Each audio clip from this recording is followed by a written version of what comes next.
তৃতীয় বিশ্বযুদ্ধ হয় সেটা হবে সেফ ওয়াটারের উপরে। এটা শুধু মারাত্মক নয়, এটা ভয়াবহ রকমের একটা ভবিষ্যৎ আমাদের সামনে নিয়ে আসছে আমাদের ভবিষ্যৎ বংশধরদের জন্য। আমাদের এই নিরাপদ পানির সমস্যাটা সবচেয়ে কঠিন হয়ে দাঁড়িয়েছে, যে সারা বিশ্বেই এই নিরাপদ পানির অভাব রয়েছে।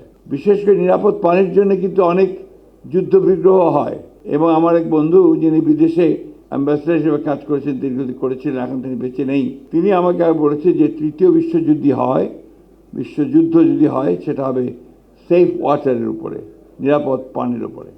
এবং আমরা তার কিছু আলামত এখনই যে দেখতে পাচ্ছি না তা নয়। তাই পানি আমাদের অত্যন্ত জরুরি, এবং সেই পানি নিরাপদ পানি, অর্থাৎ তারপরে আমরা সব কিছু আমাদের নির্ভর করছি। কিন্তু দুর্ভাগ্যজনকভাবে বাংলাদেশে এখন এই মুহূর্তে আমাদের এই নিরাপদ পানির সমস্যাটা সবচেয়ে কঠিন হয়ে দাঁড়িয়েছে।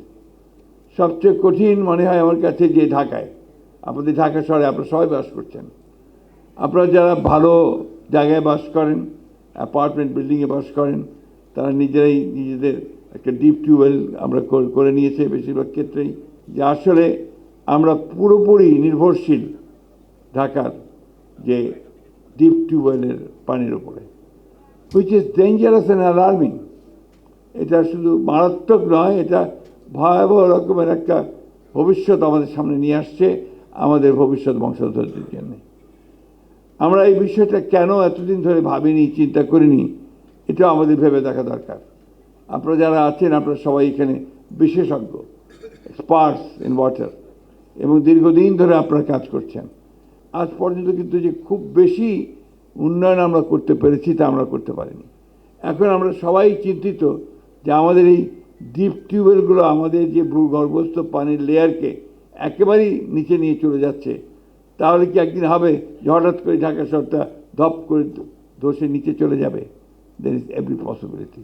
আমার সুযোগ হয়েছিল পৃথিবীর কয়েকটি দেশে বিভিন্ন কারণে বিভিন্ন সময় যাওয়ার, তো সেখানে আমি দেখেছি যে তারা সবাই সারফেস ওয়াটার ব্যবহার করছেন, সবাই ওপরের পানি, উপরস্থ যে পানি সেই পানি ব্যবহার করছেন।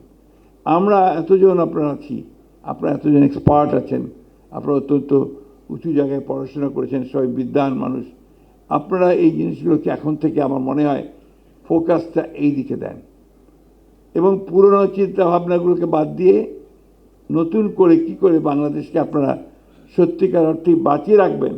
It's a question of survival, not উন্নয়ন।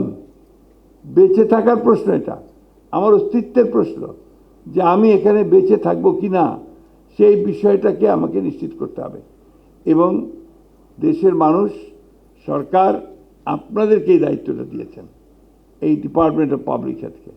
আমাদের ফোকাসটা থাকতে হবে যে আমরা এখন আর এরপর থেকে এই ভূগর্ভস্থ পানির দিকে যাব না, আমরা উপরের পানির দিকে যাব, সারফেস ওয়াটার এবং আপনার বৃষ্টির পানি। আমি জানি যে আপনাদের অনেকগুলো প্রজেক্ট আছে, যেটা শীতলক্ষ্যা থেকে, মেঘনা থেকে পানি নিয়ে এসে ঢাকায় পানি দেওয়ার আপনারা প্রজেক্ট তৈরি করছেন, কিন্তু একটা অনেক ইনসাফিসিয়েন্ট, অনেক কম।